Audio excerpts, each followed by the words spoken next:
әсәрләрен башкару бик күп татар җырчылары өчен иҗади мәктәп булды.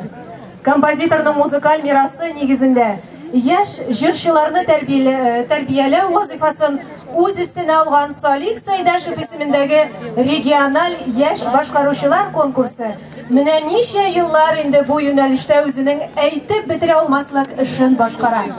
Бу конкурсның лауреатлары татар җыр сәнгатен бөтен дөньяга чыгаралар. Сәхнәдә Габдулла Тукай исемендәге Татар дәүләт филармониясының солисты, Салих Сайдашев исемендәге региональ яшь башкаручылар конкурсы, халыкара бөтен Россия конкурслары лауреаты Айрат Имашев. Салих Сайдашев Таҗик Гыйззәт Чын мәхәббәт спектакленнән данлы Әдрән диңгез җыры. Каршы алыгыз Айрат Имашев.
государственной филармонии Айрат Имашев.